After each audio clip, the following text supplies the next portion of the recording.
Magandang araw po sa inyo, Sir Blair, at sa libu-libo niyo pong taga-suporta. Sana ay palagi po kayong nasa maayos na kalagayan at palagi kayong pagpalain ng ating Panginoong lumikha. Mahilig po talaga akong makinig sa inyong mga kwentong katatakutan habang nagtatrabaho ako. Kaya isang napakagandang experience ho para sa akin na mapapabilang ang kwento ko sa channel nyo, Sir Blair.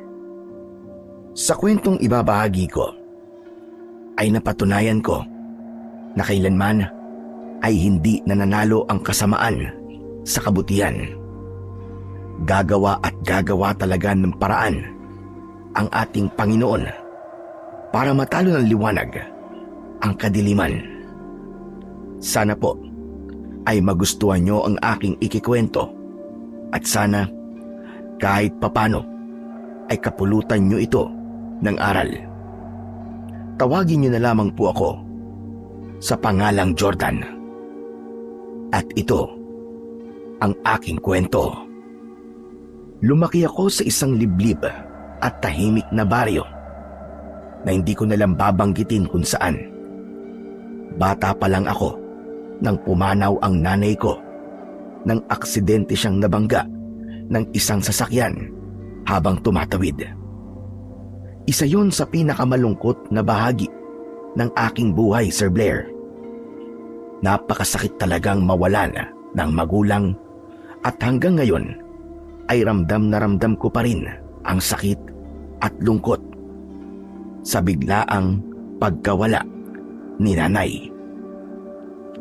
Ganun pa man, mapalad pa rin ako dahil kasama ko pa rin ang tatay ko na si Adolfo. Nang namatay si nanay, ay hindi na niya naisipang mag-asawa. Inilaan na lamang niya ang oras niya sa akin at sa taniman namin ng mga gulay sa aming lupa na hindi masyadong kalakihan. Nang magbinata ako, ay nagsimula na akong tumulong kay tatay sa pagtatanim ng iba't ibang klaseng mga gulay. Sa amin nag-aangkat ng gulay ang ilang tindera sa palengke, kaya hindi na namin kailangan maglako o kumuha ng pwesto para makapagbenta. Sa madaling salita, parehas kaming magsasaka ng tatay ko. Araw-araw ay halos pare-pareho ang ginagawa ko. Gigising ng maaga, mag-aalmusal at tutulong kay tatay sa taniman. Pero sa puso ko ay gusto ko na talagang umalis sa lugar na yon. Gusto kong magpunta sa Maynila para makipagsapalaran. Yun nga lang, kapag sinasabi ko ang bagay na yon kay tatay, ay hindi siya sumasang-ayon. Palagi niyang sinasabi na dalawa na nga lang kaming magkasama sa buhay, tapos magkakalayo pa kami.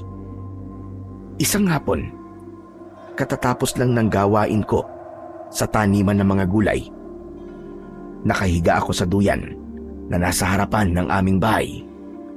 Si tatay naman ay nasa likod at nagluluto na ng aming hapunan. Nagulat ako nang dumating ang kababata ko na si Dado. Nakasuot siya ng maong na jacket at pantalon. May suot siyang shades kahit papalubog na ang araw. 2 taon nang nawala sa aming baryo si Dado dahil nagtrabaho siya sa Maynila, at simula nang umalis siya ay hindi man lang siya bumisita sa baryo namin. Kaya nga nagulat ako nang bigla ko siyang nakita. Jordan, my friend! Kumusta ka na? Hanep sarap ng buhay mo dyan Paiga-higa ka na lang Walad yo. Ganyan na ba talaga kapag isang asyendero? Relax na lang? Ikaw na ba yan, Dado? Yung kaklase ko nung grade 3 na dumumi sa classroom? Ala ka talaga ng toko, oo. Ipinaalala mo pa yun Kinalimutan ko na nga ang bagay na yun Ano na? Ano nang balita sa'yo? Kumusta na ang buhay ng isang asyendero, ha? Anong asyendero sinasabi mo? Magsasaka lang ako. Aba, wag mo ngang nilalanglang lang ang pagiging magsasaka, ha? Kung walang magsasaka, walang magtatanim ng gulay, prutas at bigas. Saka dapat, iniisip mong isa kang asyendero. Hindi ba sabi nila, kung ano yung palagi mong iniisip, yun ang mangyayari. Malabo naman kasi mangyari na maging asyendero ko eh. Kasi napakaliit lang ng lupa namin, no? Pero ayos na ayos ang pormahan mo ngayon, ah. Para kang balikbayang galing Saudi, ah. Siyempre naman, dapat ganito ang pormahan kapag nagbabalik ka sa baryo natin. Para kahit walang laman ng bulsa mo, iisipin ng mga tao na mapera ka. Huwag ka maingay, ha. Sa ukay-ukay ko nga lang nabili tong jacket at pantalong ko eh. Ito namang shade ko, imitation lang to. 150 lang to, dun sa may bangketa sa Maynila. Gusto mo ba? Sa'yo na lang yung isa? Kahit wag na. Hindi naman ako nagsusot ng ganyan eh. Alam mo ba, na shades ang sekreto ng mga taga Maynila para maging gwapo? Tignan mo ako, gwapong-gwapo, hindi ba? Ha? Parang hindi naman, Chong. Ikaw lang yata ang nag-iisip na gwapo ka sa suot mong yan sa mata mo eh. Sos! Naiinggit ka lang kaya mo sinasabi sa akin yan. Teka. Puro kakalokohan eh. Pero sabi mo kanina, nagbabalik ka na rito. Ang ibig mo sabihin eh, hindi ka na babalik sa Maynila, ganun ba? Nadali mo, Chong. Ganun na nga. Dito na ako for good. Madadagdagan na naman ng pagkakaguluhan ang mga babae dito, panigurado. Pero bakit? Akala ko pa naman eh, hindi ka na babalik dito sa atin kasi simula nang umalis ka, ay hindi ka na nakaisip na bumisita man lang dito. Titira na kasi sa ibang bansa yung mga amo ko. Kaya hindi na nila kailangan ng serbisyo ko bilang driver nila. Pero ang maganda nito, binigyan nila ako ng pera na magagamit ko para magnegosyo dito sa atin. Aba, ayos pala yan, Dado. Malay mo, sa pagninegosyo ka na yumaman, di ba? Hindi rin natin masasabi yun. Sa gitna ng pag-uusap namin ni Dado, ay nakita ko si tatay na papasok sa bahay. Napahinto siya nang makita niya si Dado, kaya lumapit muna siya sa amin. Aba, Dado, kailan ka pa dumating? Kanina lang po, Mang Adolfo. Aba, mukhang asensado ka na. Parang galing ka ng ibang bansa sa suot mo eh. Hindi naman po, Mang Adolfo. Wala pa rin po nagbago sa akin. Wala pa rin po laman ng bulsa. Pero ayos lang po yun. Ang importante, gwapo pa rin ako. Hindi ka pa rin talaga nagbabago, Dado. Puro ka pa rin kalokohan. O paano? Iiwanan ko muna kayong dalawa dyan, ha? At may ginagawa lang ako. Nang pumasok si tatay sa bahay, ay nagpatuloy kami ni Dado sa pag-uusap. Napunta ang aming topic sa Maynila. Grabe, ang tagal mo rin pala sa Maynila, no? 2 taong ka rin doon dire-diretso, di ba? Kaya nga eh. Kaya na-miss ko rin tong lugar natin. Napakalayo kasi ng Maynila rito. Doon kasi, kahit hating gabi na, aba, maingay pa rin ang paligid. Ibang-iba talaga dito sa atin. Mabuti ka pa nga nakapunta ka na sa Maynila eh. Hindi lang basta nakapunta kasi tumira ka ron ng 2 taon. Samantalang ako yata eh, tatanda at uugatan na lang yata ako dito sa atin na hindi man lang nakakapunta ng Maynila. Bakit kasi hindi ka pumunta ron? May pera ka naman siguro. Meron naman. Pero kung pupunta ako sa Maynila, ang gusto ko, magtatrabaho ako doon. Ayoko nung bakasyon lang o ilang araw lang ako mananatili ron. Pakiramdam ko kasi, nasa lugar na yun ang swerte ko eh. Bakit nga hindi ka pumunta sa Maynila? Maraming trabaho doon. Malay mo, swertihin ka at makapasok ka sa mga call center doon. May mga kumpanya doon na tumatanggap ng walang experience at kahit hindi ka pa nakapag-college. Ano ba kasing pumipigil sa'yo para pumunta sa Maynila? Hindi kung sino. Sino pa ba? Di si tatay. Ayaw niya akong umalis dito kasi ayaw niyang magkahiwalay kami. Naiintindihan ko naman siya kasi 2 na lang kami magkasama sa buhay tapos magkakalayo pa kami, di ba? Di isama mo siya. Napakadali naman ang solusyon sa problema mo, Chong. Asa ka pang aalis dito si tatay? Hindi niya iiwan tong bahay namin kasi nandito ang mga alaala ni nanay. Mahal na mahal kaya ni tatay ang nanay ko. Kaya nga, kahit napakatagal nang wala si nanay, ay hindi pa rin siya nag-aasawa hanggang ngayon. Sabi ko nga mag-asawa na siya uli para sana may kasama na siya rito. Tapos, makakaalis na ako. Pero ayaw niya eh. Pakiramdam yata ni tatay kapag nag-asawa siya, ay niloloko niya si nanay. Grabe. Ang tindi naman pala talaga ng pagmamahal ni Mang Adolfo sa nanay mo, no? Ay, oo nga pala, tol. Maiba ako. May mga binigay na t-shirt sa akin yung amo kong lalaki. Pumunta ka lang sa bahay mamaya para makapamili ka ng magugustuhan mo. Ganon? O sige, sige. Baka bukas na lang siguro. Pag wala akong ginagawa, pupuntahan kita sa inyo. Matapos yun, ay nagpaalam si Dado. Mag-isa na ulit ako at may inggit akong naramdaman sa kaibigan ko dahil nga nakapunta na siya sa Maynila. Alam ko, para sa iba, ay napakababaw ng pangarap kong yon. Pero sa kagaya ko, na lumaki sa isang liblib na baryo, ay malaking bagay na ang makarating at makapagtrabaho sa Maynila. Lalo na't marami akong naririnig at nakikita na magagandang bagay sa lugar na yon.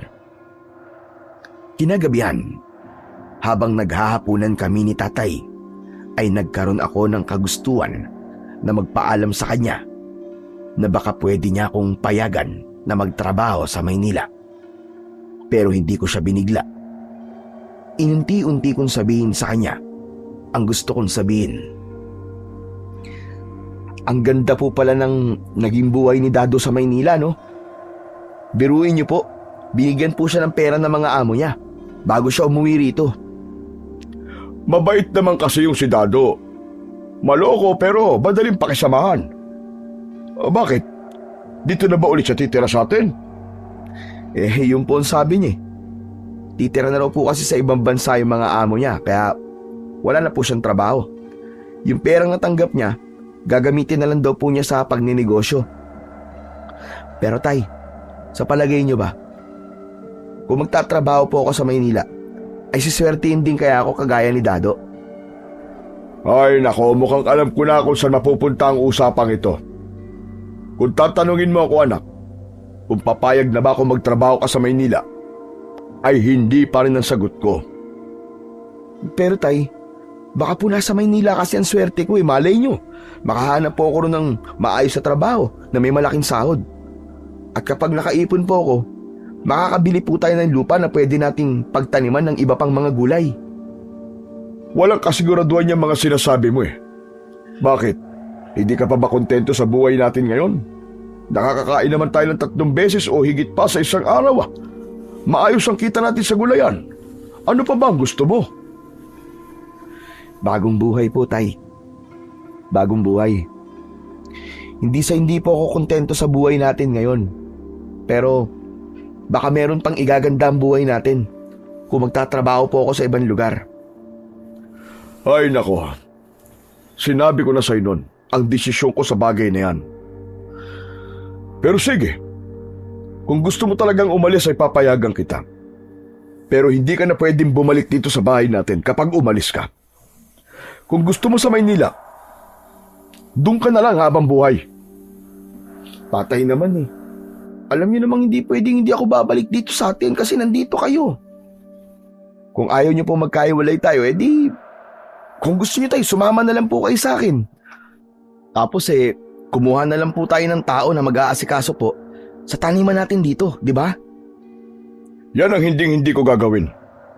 Unang-una, hindi ko kayang umalis dito dahil nasa bahay na to ang lahat ng alaala ng nanay mo. Pangalawa, hindi ko kayang ipagkatiwala sa ibang tao ang gulayan natin, anak. Walang ibang pwedeng magtanim at mag-alaga ng gulay sa lupang ito, kundi tayong dalawa lamang. Unti-unti nang tumataas ang boses ni tatay, kaya hindi na ako sumagot. Alam ko na kapag ganun na ang tono ng pagsasalita niya, ay malapit na siyang magalit. Ganun pa man, hindi pa rin naaalis sa akin ang kagustuhan kong magtrabaho sa Maynila. Umasa na lang ako na isang araw ay magkakaroon ng himala at magbabago ang isip ni tatay. Kinabukasan ng umaga, pagkatapos mag-almusal, ay nagpunta ako sa bahay ni Dado para kunin ang mga damit na ibibigay niya sa akin. Sobra akong natuwa nang makita ko ang mga damit na pagpipilian ko kasi mukhang bago pa ang mga yon at parang ilang beses pa lang nasuot. 4 na t-shirt ang napili ko habang 2 naman kay tatay. O ano, Chong? Okay ka na ba dyan sa mga napili mo? Baka gusto mong dagdagan pa. Marami pa rito. Dagdagan mo kaya yung kay Mang Adolfo. Itong 2 lang kasi ang nakita kong magugustuhan ni tatay eh. Pero hayaan mo, sa susunod, papupuntahin ko siya rito mismo para siya na mismo ang pumili. Oo nga pala, Chong. Kailangan ko nang umuwi. Tutulungan ko pa kasi si tatay sa taniman namin. Talagang sumaglit lang ako rito dahil sa mga damit na to. O sige. Kapag may oras ka, tagay tayo minsan ha. Kagaya ng ginagawa natin dati. Sige ba, walang problema. Sasabihan na lang kita kung kailan ako pwede. Nang nakapagpaalam na ako kay Dado, ay umalis na ako kasi alam kong naghihintay na ang tatay ko sa gulayan namin. Napakasaya ko dahil sa mga damit na ibinigay ni Dado sa amin ni tatay. Nakakatuwa na kahit matagal na nawala si Dado, ay hindi pa rin niya nakalimutan ang aming pagkakaibigan.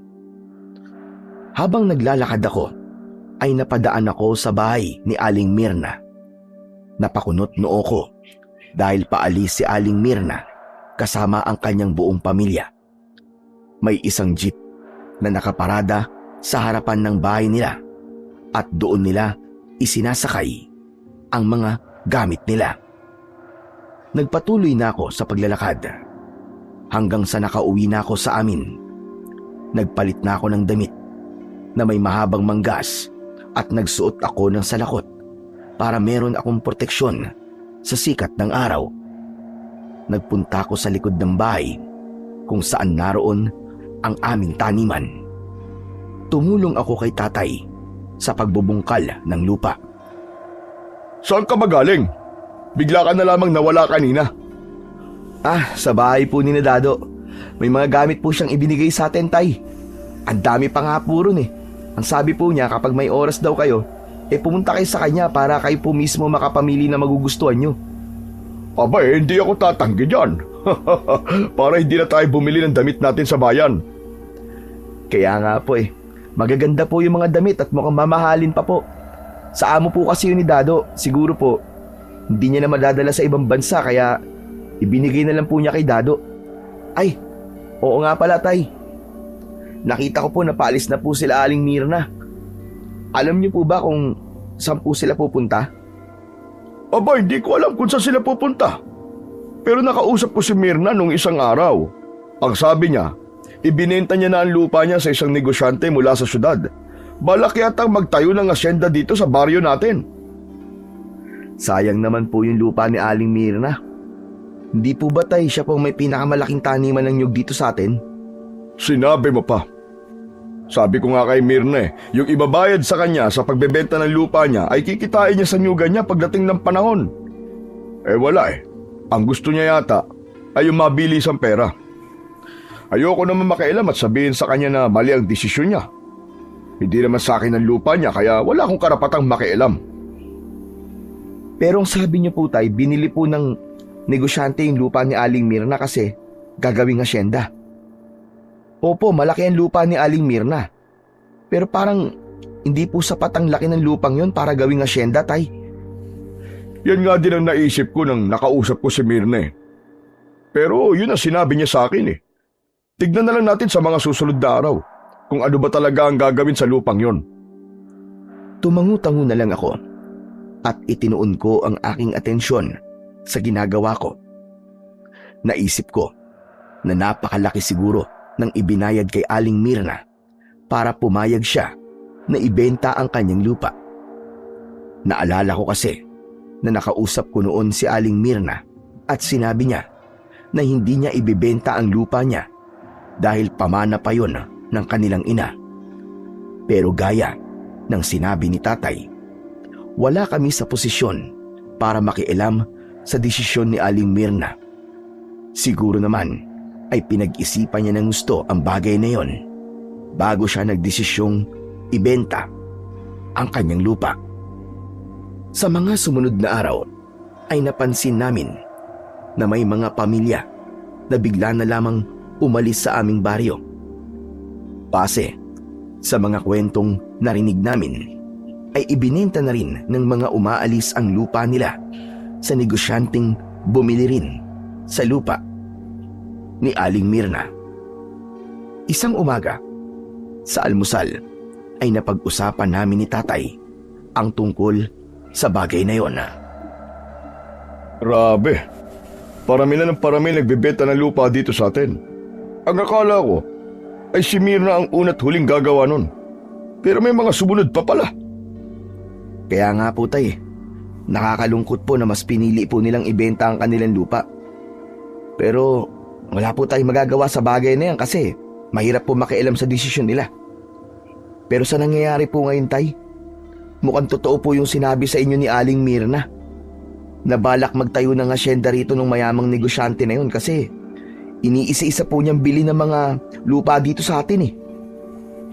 Yan nga rin ang naisip ko. Mukhang ganyan nga ang ginagawa ng taong yun. Kayo po ba tay, kapag kinausap po kayo, nabilhin po tong lupa natin, ipagbibenta niyo po ba? Hindi ko na kailangan pag-isipan ang sagot sa tanong mo, anak. Hindi ko ipagbibili ang lupa natin dahil sa nanay mo talaga to. Nung buhay pa siya, sinabi niya na gusto niyang dito kami tatanda na magkasama. Kaya walang dahilan para ibenta ko to. Kahit po, operan pa po kayo ng milyon-milyon? Kahit bilyon-bilyon pa yan, hindi ako papayag. Hindi mababayaran ng pera ang alaala ng nanay mo. Magsasalita pa sana ako nang biglang dumating ang kaibigan kong si Dado. Umupo siya sa bakanting upuan sa tabi ko. Walang Jo, ang aga mo namang mangapit bahay. Makikikain ka ba ng almusal? Kumain na ako pero pwede naman kumain ulit ako dito eh. Mukhang masarap tong almusal nyo eh. Sandali, at kukuha lamang ako ng pinggan. Tumayo sandali si Dado para kumuha ng pinggan at pagkatapos ay muli siyang umupo. Habang kumukuha ng sinangag at ulam si Dado, ay nagsalita siya. Kinausap na ba kayo ni Marcelo? Marcelo? Sinong Marcelo? Sa sagot mo, mukhang hindi pa. Kasi di mo pa siya kilala eh. Si Marcelo, yung mayamang negosyante na bumibili ng lupa dito sa atin. Oh, Marcelo pala ang pangalan niya. Hindi pa niya kami kinakausap. Bakit ikaw, Dado? Kinausap ka na ba niya? Opo. Kahapon po niya ako kinausap. Akala ko nga po kung sino eh. Mukhang mayaman talaga siya kasi ang gara po ng kotse niya at mamahalin pa ang damit. Tapos, puro gold ang alahas niya. Bakit, Dado? Gusto rin ba niyang bilhin yung lupa niyo? Ganon na nga. Ang laki ng offer niya, grabe. Nako, kilala kita. Sigurado ako na pumayag kang ibenta yung lupa niyo. Eh di, isa ka na pala sa aalis dito sa atin. Grabe ka naman, Chong. Parang sinabi mong mukha akong pera. Hindi ako pumayag, no? Hindi kapag ginawa ko yun, baka araw-araw akong multuhin ng lola ko. Hindi ba? Nasabi ko na sa'yo dati na bago mamatay si lola ay sinabi niya na wag kong ibibenta ang lupang kinatatayuan ng bahay namin. Kasi babangon siya sa hukay at sasakalin niya ako hanggang sa mamatay ako. Akala ko talaga, ibibenta mo na yung lupa niyo eh. Hindi, no? Over my dead body. Kahit malaki yung perang inoffer sa akin ni Marcelo, no. Ayoko. Saka, gusto ko na dito na lang ako sa baryo natin mamuhay hanggang sa pagtanda ko. Wala akong pakialam dun sa mga tao mas piniling ibenta yung lupa nila. Basta ako, dito lang ako. Period. Sa lahat ng sinabi mo, Dado, diyan ako sumasang-ayon sa'yo. Tama ang ginawa mo. Hindi mo dapat ipagbenta ang lupa nyo. Yung perang makukuha mo sa Marcelo na yon ay mauubos. Pero yung lupa nyo ay hindi. Malaki naman ang lupa nyo, di ba? Kaya pwede mong gamitin yun para magnegosyo ka. Yan naman po talaga ang plano ko. Baka gawin ko nga pong manggahan yung lupa namin eh. Kung ganun po ang gagawin ko, habang buhay ko po mapapakinabangan ng lupang yon. Pero Chong, hindi mo ba naisip na malaki ang magagawa ng perang ibabayad sana sa'yo ni Marcelo? Siyempre, naisip ko kahit papano. Pero mas importante pa rin para sa akin yung lupa namin. Kahit na, Chong. Siguro naman sa perang yun pwede kang bumili ng kahit na maliit na lupa o kaya bahay sa ibang lugar. Teka. Bakit parang sa sinasabi mo, Jordan gusto mo sabihin na mali ang desisyon ni Dado? Bakit? Ikaw ba? Kapag sinabi ba ni Marcelo na gusto niyang bilitin lupa natin papayag ka? Ano po Depende po siguro kung gaano po kalaki ang ibabayad sa atin. Kung yung pera po na yun may kakayahan po na magdala sa atin ng magandang pagbabago sa buhay natin, papayag po ako. Nire-respeto ko ang opinion mo.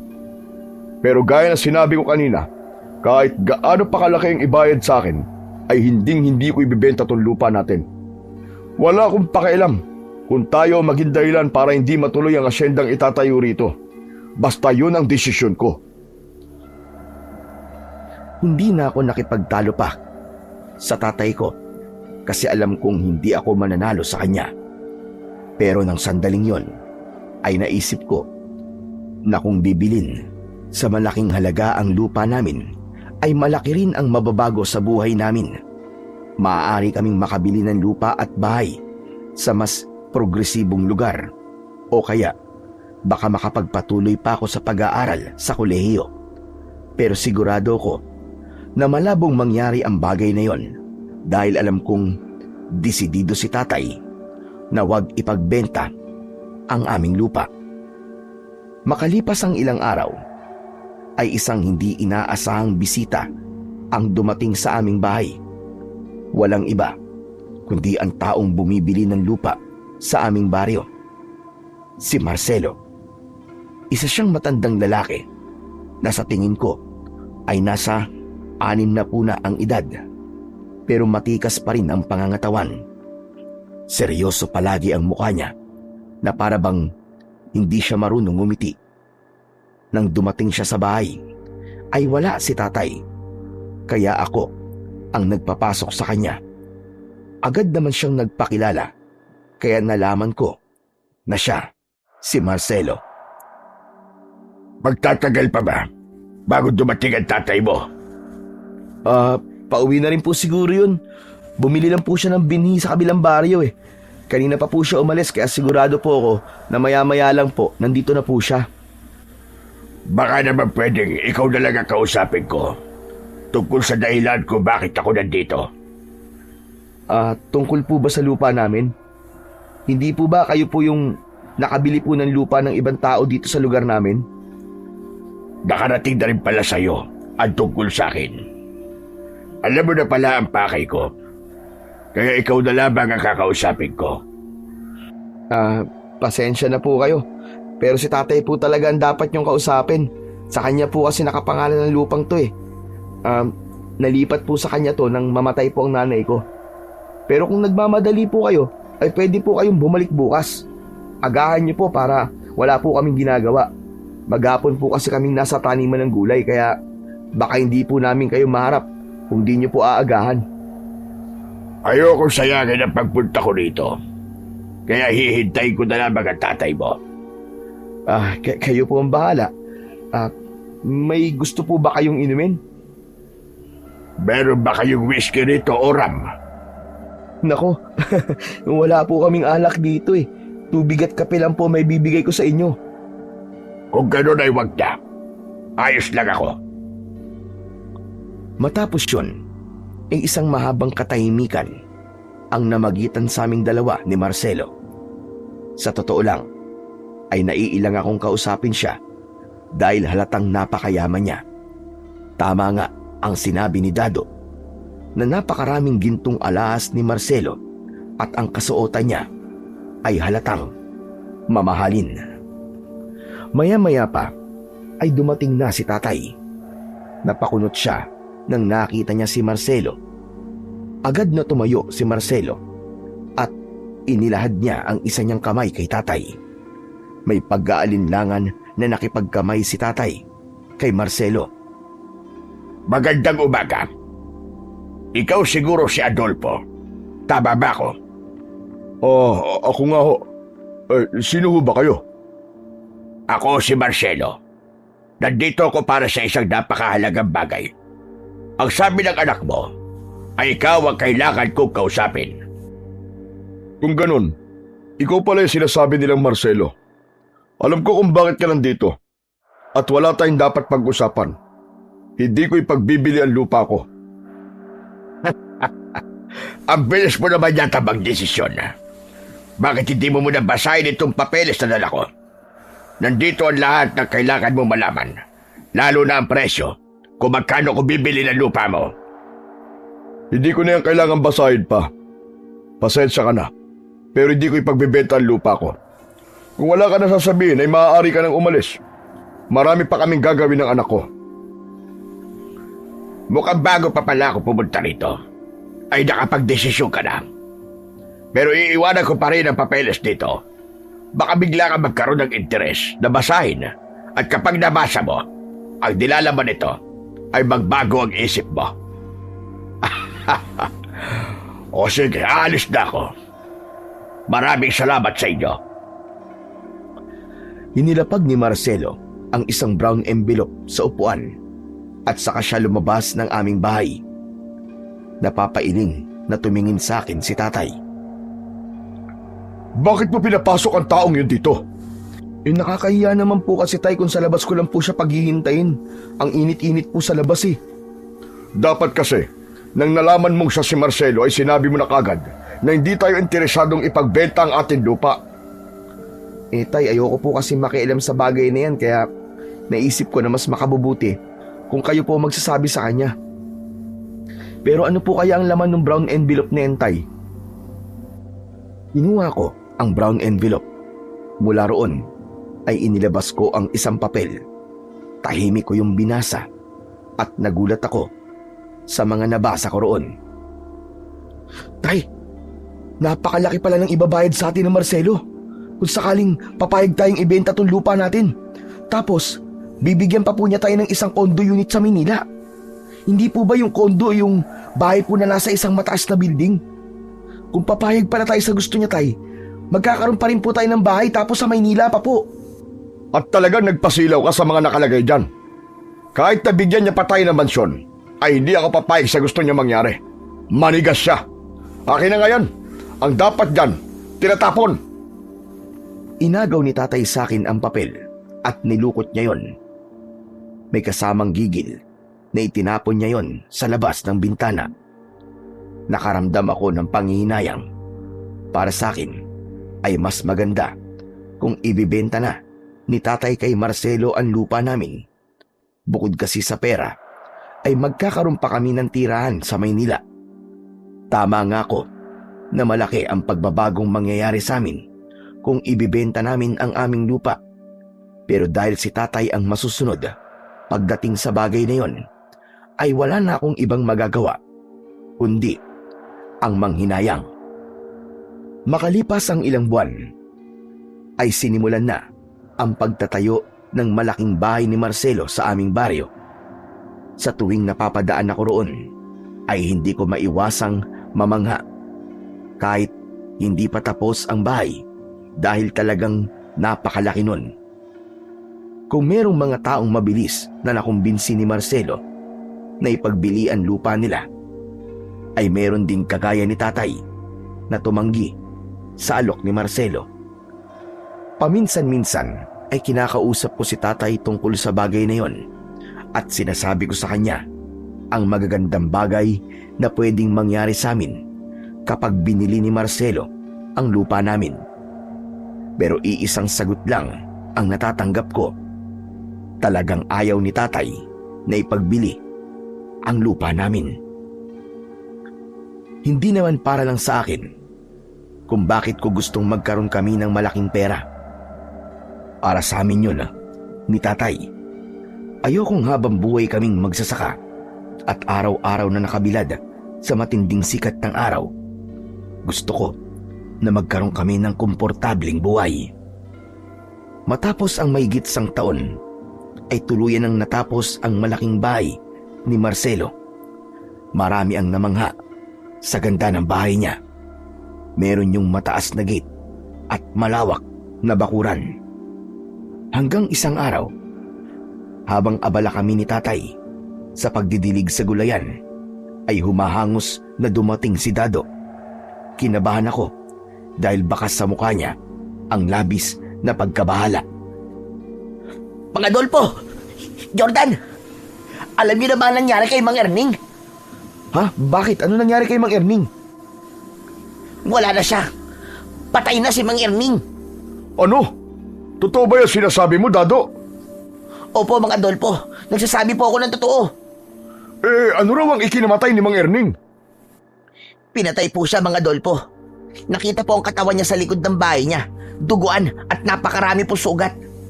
Ang sabi nila, baka daw po inatake ng isang mabangis na hayop si Mang Erning. Teka. Ano ka mo? Mabangis na hayop?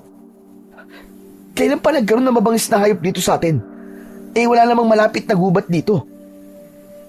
Yan nga rin ang pinagtataka ko, Jordan May mga pulis na nga sa bahay ni Mang Erning. Kung gusto nyo, makiusosyo rin kayo ron para malaman nyo na nagsasabi ako ng totoo. Iniwan muna namin ni tatay ang aming ginagawa para makita namin kung ano nga ba talaga ang nangyari kay Mang Erning. Kilala sa lugar namin si Mang Erning bilang mabait na matanda. May mga tanim siyang bayabas at mangga sa kanyang bakuran, at kapag may mga batang gustong kumuha ng bunga ng mga yon, ay hinahayaan lang niya.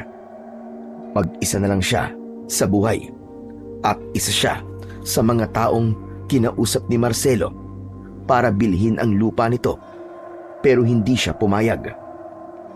Nang nakarating na kami sa unahan ng bahay ni Mang Erning, ay napakaraming tao ang naroon. Merong ambulansya at mga pulis. Maya-maya pa, ay isang bangkay na nasa stretcher ang isinakay sa ambulansya. May mantsa ng dugo ang puting kumot na nakataklob sa bangkay. Ay na si Mang Erning. Isinasakay na siya sa ambulansya. Sabi ko naman sa inyo nagsasabi ako ng totoo Nakakaawa naman si Mang Erning. Napakabait na tao pa naman niya. Pero tay, parang napaka-imposible namang mabangis na hayop ang pumatay sa kanya. Sabihin na nating merong mabangis na hayop dito. Pero malakas pa si Mang Erning at imposibleng hindi niya nagawang ipagtanggol ang sarili niya. Kung hindi mabangis na hayop ang dumali kay Mang Erning, ano? Pwede rin sigurong sino. Ang ibig mo ba sabihin tao ang pumatay sa kanya, ganun ba? Pwede naman siguro yun, di ba? Baka merong may galit kay Mang Erning tapos pinalabas niya na parang hayop ang pumatay kay Mang Erning.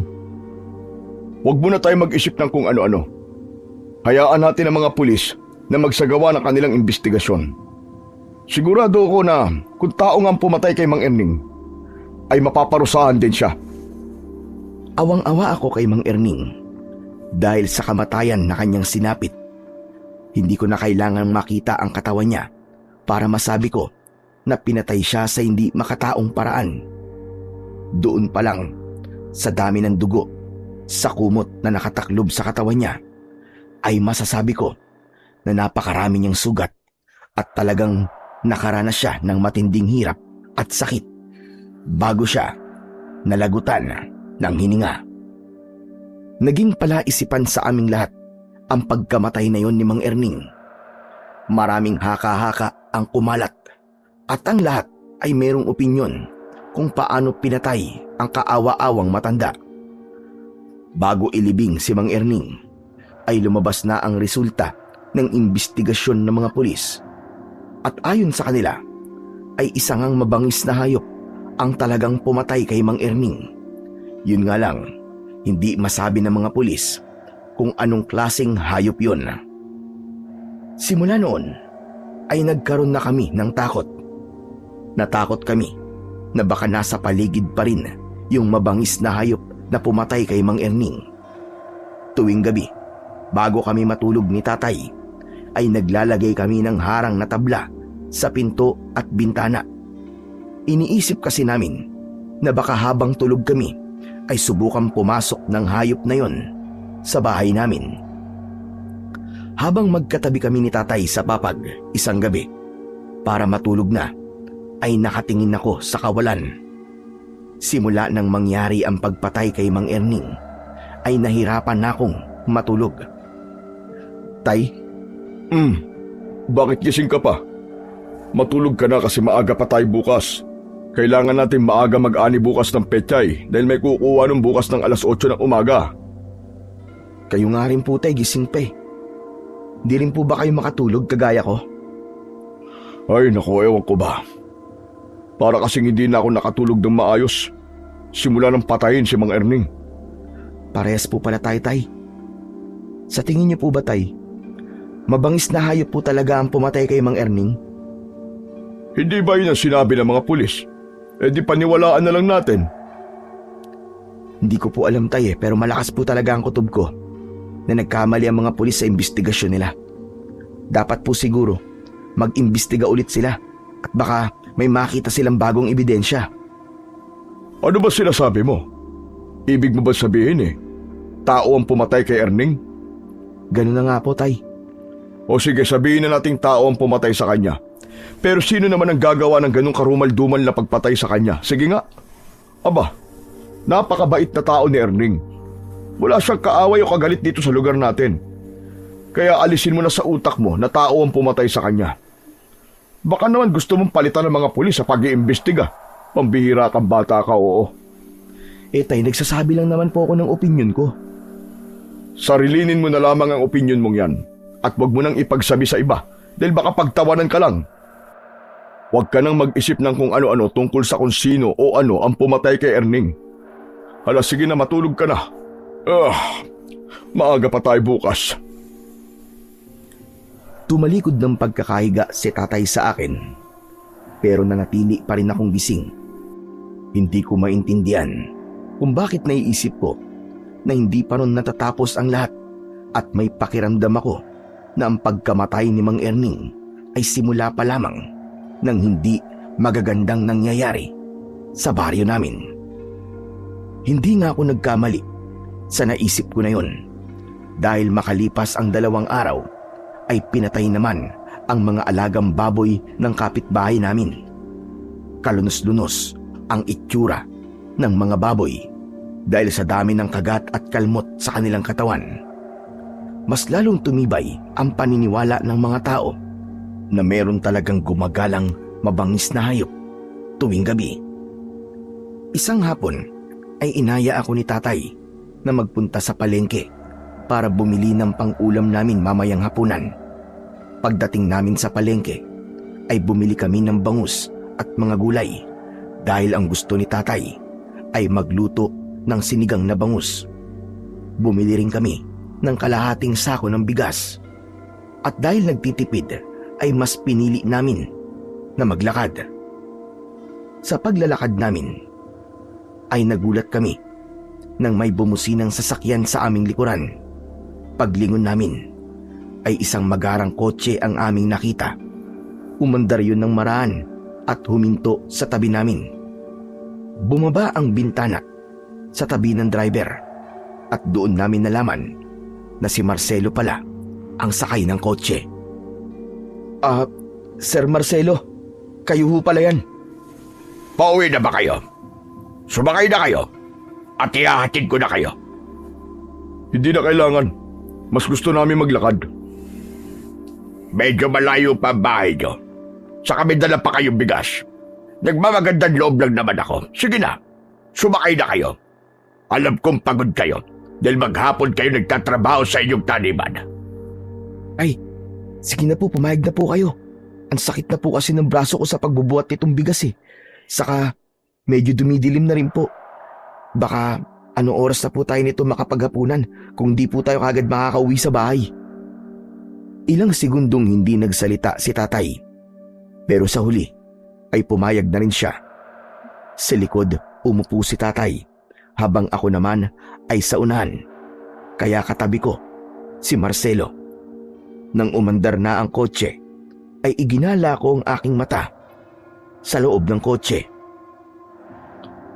Grabe, ang ganda po ng sasakyan nyo. Ngayon lang po ako nakasakay sa ganitong klase ng kotse. Siguro po mahal po ang bili nyo rito, no? Hindi naman. Sa pagkakaalala ko, ay halos 3 milyon ang bili ko sa sasakyang ito. 3 milyon? Tapos para po sa inyo hindi pa yun mahal. Sa bagay marami po kayong pera, kaya para sa inyo ay maliit lang po ang 3 milyon. Pero para sa amin po, aba, napakalaking halaga na po nun. Pwede ka rin magkaroon ng ganong pera kung magiging masikap ka sa buhay. O kung gusto mo ng mas madaling paraan, ibenta niyo sa akin ang lupa niyo. Kung pinasakay mo kami rito para pag-usapan ng bagay na yan, ihinto mo na ito sa sakyan mo. Bababa na kami. Tay, huwag naman po kayong ganyan magsalita kay Sir Marcelo. Bakit mo ba tinatawag na sir yan? Among ba yan? Ihinto mo na ito sa sakyan, Marcelo. Sabi ko na nga ba, kaya ayokong pumayag na iatid mo kami sa bahay dahil kakausapin mo na naman kami tungkol sa lupa namin. Relax ka lang, Adolfo. Sinabi ko lang sa anak mo ang mga paraan kung paano siya magkakaroon ng malaking halaga ng pera. Pero wala ba talaga kayong balak na ibenta sa akin ang lupa?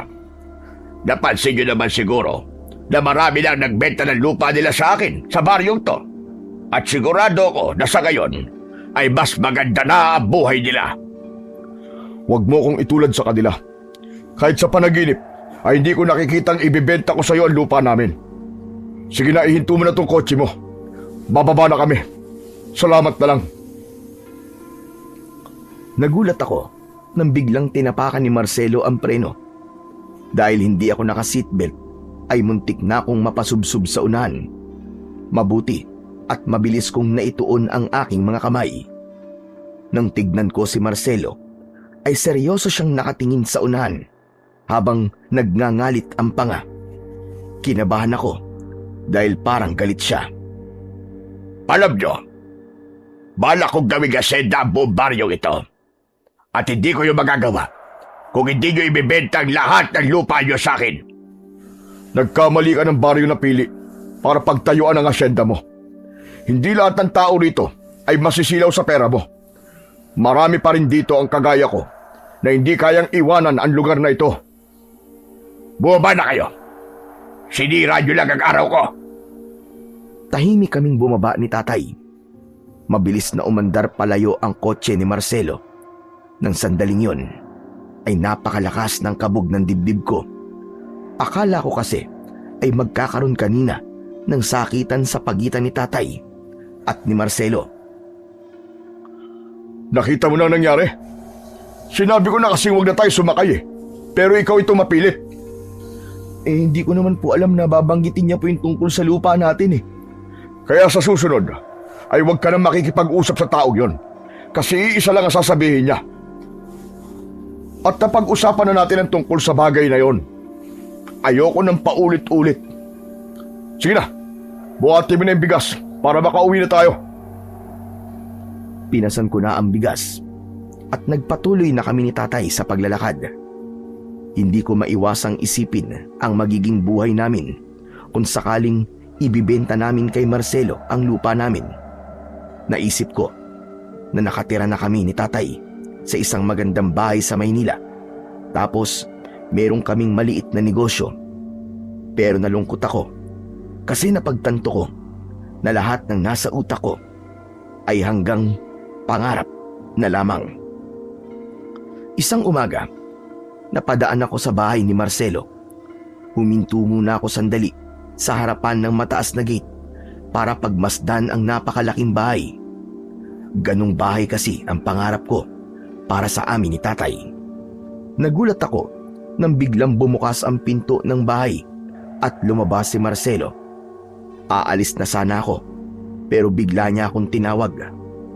Lumapit siya at binuksan niya ang gate. May kailangan ka ba? Kanina pa kasi kita nakikitang nakatayo dyan. Wala po. Napadaan lang po ako at hindi ko po napigilan tignan po ang bahay niyo. Ang laki po kasi at saka ang ganda-ganda po. Mas maganda yan sa loob. Gusto mo ba makita? Wag na po. Nakakahiya po eh. Huwag kang mahiya. Halika na. Pumasok at ipapakita ko sa iyo ang loob ng bahay ko. Tatanggi sana ako. Pero tumalikod na si Marcelo at naglakad papasok sa bahay niya. Nahiya akong umalis, kaya sumunod ako sa kanya hanggang sa loob ng kanyang bahay. Sobra akong namangha sa ganda ng loob ng bahay ni Marcelo. Lahat ng gamit na nakikita ko ay halatang mamahalin. May isang malaking hagdan papunta sa ikalawang palapag. Grabe! Parang palasyo po pala ang loob ng bahay niyo. Gusto mo rin bang magkaroon ng ganito? Oo naman po. Lahat po siguro ng tao ay gustong magkaroon po ng bahay na kagaya po ng sa inyo. Ang yaman niyo po talaga. Pero, kailangan ko na po palang umalis. Baka po kasi malaman ni tatay na nakikipag-usap po ako sa inyo eh. Pinagbawalan po kasi niya ako na kausapin po kayo. Huwag kang mag-alala. Hindi kita kakausapin tungkol sa lupa niyo. Hindi rin ito makakarating sa tatay mo. Matanong ko ka, ano bang pangarap mo sa buhay? Gusto ko po mabigyan ng magandang buhay ang tatay ko. Gusto ko rin po makapunta sa Maynila para dun po ako magtrabaho. Maganda talaga sa Maynila. Pero dapat ay handa ka sa mga pagsubok na kakaharapin mo roon. Dapat ay matibay ang loob mo. Pero kung pangarap mo magtrabaho sa Maynila, bakit hindi mo gawin? Ayaw po kasi ni tatay eh. Ayaw niya pong magkalayo kami kasi dadalawa na lang po kami magkasama sa buhay. Naiintindihan ko ang tatay mo. Pero hindi mo ba naisip na masyado siyang naghihigpit sa'yo? Alam mo, Jordan, minsan ay kailangan mo rin suwayin ang magulang mo para magawa mo ang pangarap mo. Sa una, panigurado magagalit ang tatay mo. Pero kapag nakita niya ang magandang resulta ng pagsuway mo sa kanya, ay sigurado ko na mawawala ang galit niya. Pwede kitang tulungan para makapunta sa Maynila. Mamayang gabi, ay pwede kitang iatid sa istasyon ng bus. Kung may gusto kang gawin, ay gawin mo. Lalo na't alam mo na para yon sa ikabubuti mo. Hihintayin kita rito sa bahay mamayang gabi, Jordan. Nahulog ako sa malalim na pag-iisip sa sinabi ni Marcelo. Hindi ako makapaniwala na handa siyang tulungan ako na makaalis sa aming baryo. Tumakbo sa utak ko na baka yun na ang pagkakataong hinihintay ko para matupad ang mga pangarap ko na makapunta sa Maynila. At baka kapag pinakawalan ko pa yun, ay hindi na talaga ako magkaroon ng pagkakataon para tuparin ang aking pangarap. Kinagabihan, habang tulog si tatay sa tabi ko, ay nag-iisip pa rin ako kung tatanggapin ko ba ang tulong na inalok ni Marcelo. Hanggang sa naisip ko na kailangan kong sumugal dahil kung hindi ay baka habang buhay akong magsisisi dahil hindi ko ginawa ang gusto ko. Tahimik akong bumangon at siniguro ko na hindi magigising si tatay. Kinuha ko ang isang traveling bag at naglagay ako ron ng mga damit ko. Hindi na ako nagpalit ng damit dahil baka magising pa si tatay. Lumabas ako ng bahay, nadala ang bag at wallet ko. Nagmamadali akong naglakad papunta sa bahay ni Marcelo. Pagkarating ko roon ay naabutan ko si Marcelo na nakasandal sa kotse niya habang naninigarilyo. Napangiti siya pagkakita niya sa akin. Sabi ko na nga ba't darating ka? Kaya inihanda ko na itong kotse ko. Hindi nga ako nagkamali. Masaya ako na nagkaroon ka na ng lakas ng loob na tuparin kung ano man ang gusto mong gawin sa iyong buhay. Naisip ko po kasi na tama po kayo. Hindi po mangyayari ang pangarap ko kung hindi po ako kikilos. Mabuti naman at natauhan ka na. O paano? Halika na. Kailangan na nating umalis para makaabot ka pa sa last trip ng bus papunta sa Maynila. Naunang sumakay sa kotse niya si Marcelo bago ako. Hindi nagtagal ay pinaandar niya na yon. Hindi ko maiwasang kabahan sa biglaang desisyon ko na yon. Sigurado ko na kapag nalaman ni tatay ang ginawa ko ay magagalit siya sa akin o baka nga isumpa pa niya ako. Inisip ko na lamang na magiging maganda ang buhay ko sa Maynila at kapag nangyari yon ay makikita ni tatay na tama ang desisyon ko na umalis sa aming baryo. Makalipas ang ilang minuto ay nakarating na nga kami sa istasyon ng bus. Isang bus na lang ang naroon at nagtatawag na ang konduktor ng mga pasahero. O siya, sige na, bumaba ka na. Huling bus na yan papuntang Maynila. Kapag naiwan ka dyan, ay baka bukas na ng umaga ka makasakay. Maraming salamat po, Sir Marcelo. Tatanawin ko po itong malaking utang na loob sa inyo. Napakabait niyo po pala. Tumangulang si Marcelo. Bumaba na ako at nagmamadali akong sumakay sa bus. Mula sa bintana ay nakita kong humarurot ng mabilis ang kotse ni Marcelo na para bang nagmamadali siya. Biglang pumasok sa utak ko si tatay. Mula kasi nang namatay si nanay, ay kami na ni tatay ang palaging magkasama. Kaya naiintindihan ko kung bakit ayaw niya kaming magkalayo. Naisip ko na simula sa gabing yon ay mag-isa na siya sa bahay namin. Paniguradong malulungkot siya ng gusto dahil nasanay siya na buong araw kaming magkasama. Bigla akong naging emosyonal nang pumasok sa aking imahinasyon si tatay na mag-isa sa aming bahay. Bilang nag-iisa niyang anak, hindi ko kayang hayaan na maranasan niya ang ganong klase ng kalungkutan. Nagbago kagad ang isip ko at nagmamadali akong bumaba ng bus. Dahil nakaalis na si Marcelo, ay lumapit ako sa isang tricycle. Kinausap ko ang driver at pumayag naman siyang ihatid ako sa aming baryo. Yun nga lang ay may dagdag na bayad ang regular na pamasahe. Habang umaandar ang tricycle ay panay ang dasal ko na sana ay hindi pa gising si tatay. Ayoko kasing malaman niya na binalak kong umalis dahil paniguradong masasaktan siya. Makalipas ang ilang minuto ay huminto na ang tricycle sa harapan ng aming bahay. Nagtaka ko kasi maraming tao sa harapan ng bahay namin. Pagkabayad ko ay nagmamadali akong bumaba ng tricycle. Tumakbo ako at hinawi ko ang mga tao. Pagpasok ko sa bahay ay nagulantang ako nang makita ko si tatay na may mahabang sugat sa braso. Naroon ang albularyo na si Mang Teban at ganon din ang kaibigan kong si Dado. Nag-alala akong lumapit kay tatay. Ano nangyari sa inyo, tay? Saan ka magaling, tol? Hindi mo ba alam na inatake ng aswang ang tatay mo? Ano? Aswang? Anong aswang ang sinasabi mo? Oo, aswang. Habang natutulog ako ay pinasok ako rito ng aswang. Mabuti na lang at nagising kagad ako, kaya nagawa ko man laban. At mabuti na lang ay nagising ang mga kapitbahay natin nang sumigaw ako ng malakas, kaya pinuntahan nila ako dito. Natakot yata yung aswang sa dami ng tao, kaya umalis na siya. Hindi ako nakapagsalita dahil naguluhan ako ng gusto sa mga narinig ko. Hinayaan ko munang matapos si Mang Teban sa paggamot niya sa sugat ni tatay. Nang umalis si Mang Teban, ay umalis na rin si Dado at ang mga tao sa labas ng bahay namin. Nanlamig ako nang napatingin si tatay sa traveling bag na nasa tabi ng pintuan. Tama bang nasa isip ko? Aalis ka sana at malamang sa Maynila ka pupunta? Opo.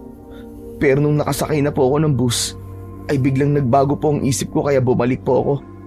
Hindi ko naman po akalain na habang wala ako ay sasalakayin po kayo ng aswang eh. Talaga palang gusto mo pa rin umalis kahit hindi kita pinayagan. Total, alam mong ligtas na ako, ay maaari ka nang umalis. Sige na, ituloy mo na ang pagpunta mo sa Maynila. Yun naman ang gusto mo, di ba? Ayoko na po, tay. Hindi ko na po kayo kayang iwan dahil po sa nangyari sa inyo. Baka po balikan kayo ng aswang. Bakit? Ano ba magagawa mo kung bumalik siya rito? Kaya mo ba siyang labanan? Hindi ko po alam. Pero hindi po ako matatahimik habang nasa malayo ako tapos hindi ko po alam ang nangyayari sa inyo rito. Tay, patawarin niyo na po ako kung naisip ko pong umalis nang hindi po nagpapaalam sa inyo. Nadala lang po talaga ako ng kagustuhan kong magtrabaho sa Maynila eh. Ay nako, ewan ko ba sa'yo, Jordan? Hindi ko alam kung bakit gusto pang umalis. Gayong maayos naman ang buhay natin dito. Tumulo ang luha ko dahil naramdaman ko ang hinanakit sa boses ni tatay. Doon ko napagtanto na mali na umalis ako sa aming lugar para sa pangarap ko. Hindi na ako nakapagsalita dahil pakiramdam ko ay napakasama kong anak. Sinabi ko sa sarili ko na simula sa gabing yon ay gagawin ko ang lahat para makabawi sa tatay ko. Hindi ko na siya maaaring iwanan ng mag-isa matapos ang nangyari sa gabing yon. Kinabukasan ay naging usap-usapan ang nangyari kay tatay. Marami ang natakot nang malaman nila na isang aswang ang umatake sa tatay ko. Doon na rin namin nalaman na ang aswang na yon ang pumatay kay Mang Erning at sa mga alagang baboy ng aming kapitbahay.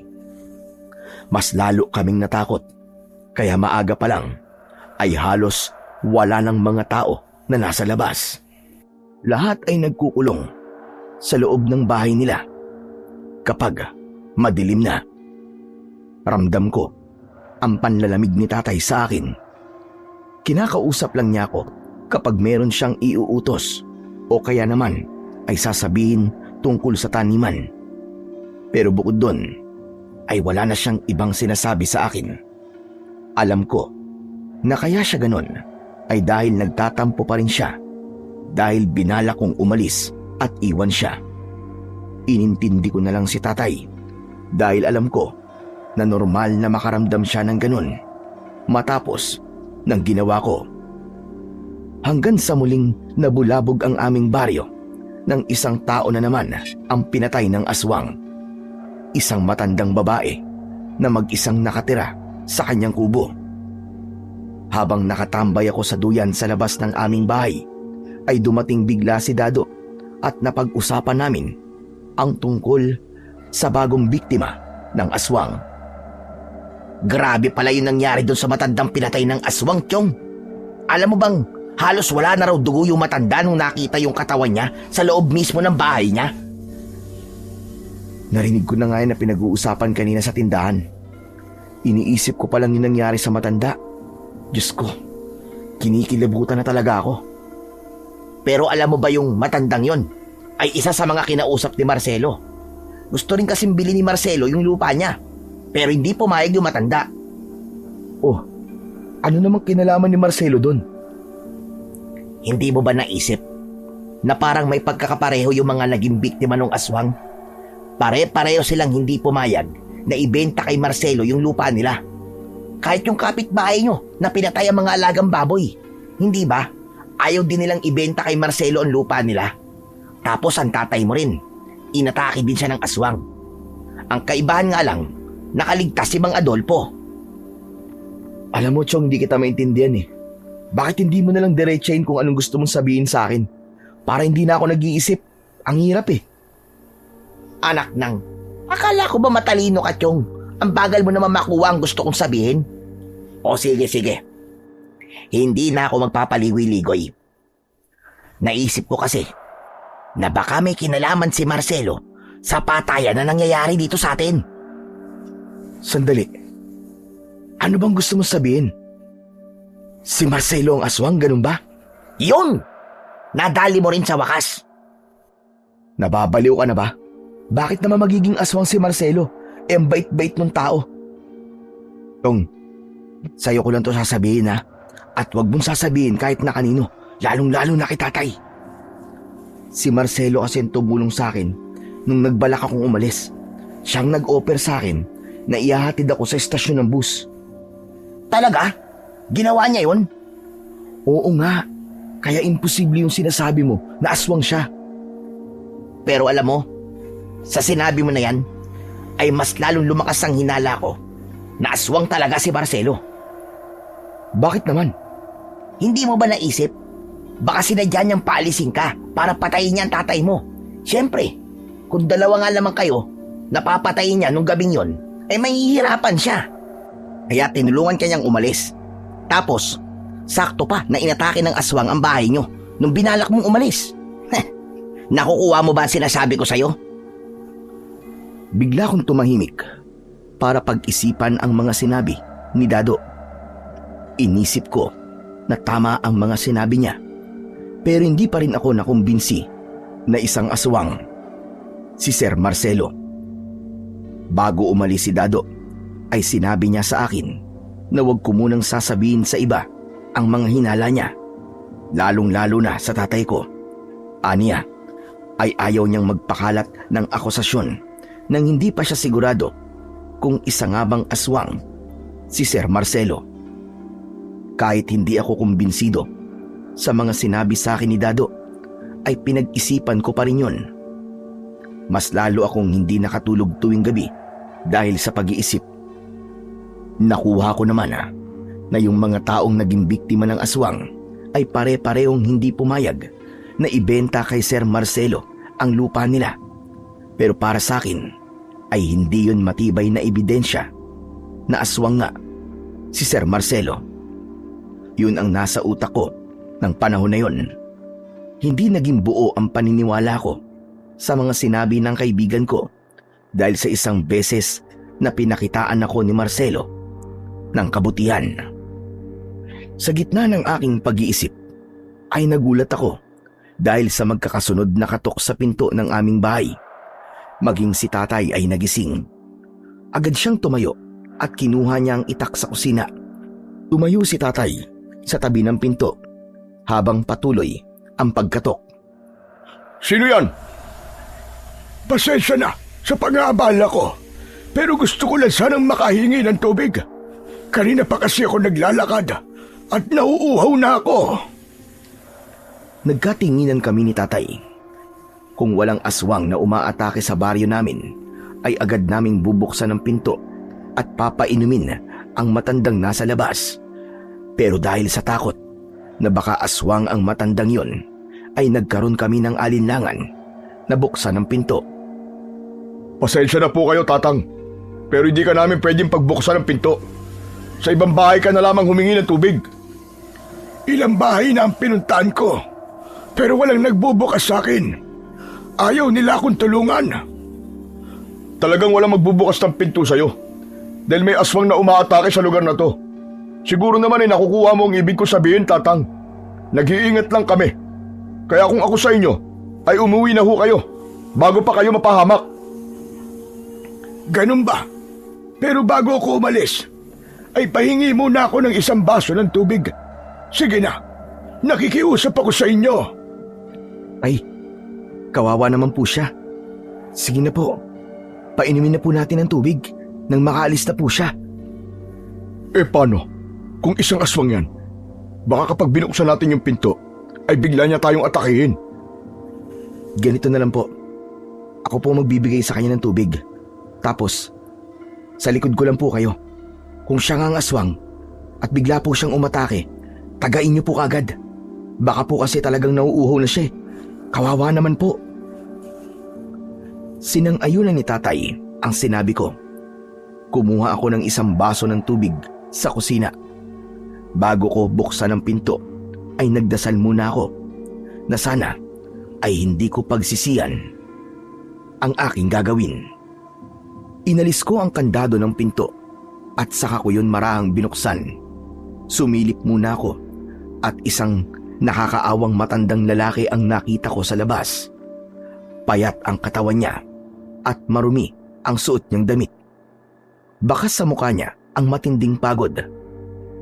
Wala naman akong naramdamang panganib sa kanya, kaya tuluyan ko nang nilakihan ang pagkakabukas ng pinto, habang si tatay naman ay nasa aking likuran pa rin. Inabot ko sa matandang lalaki ang tubig at agad niya yung ininom. Matapos niyang maubos ang laman ng baso, ay nakangiti niyang ibinalik yun sa akin. Maraming salamat sa iyo, Iyo. Sa dami ng bahay na kinatok ko, ay kayo lang ang nagbukas sa akin ng pinto. Pasensya na po kayo, Tatang, ha. Kung nagdalawang isip po kami na tulungan po kayo. Nag-iingat lang po kami kasi po dahil nga po dun sa aswang. Tatang, may iba pa po ba kayong kailangan? Baka po nagugutom kayo. Meron po kaming tinapay dito.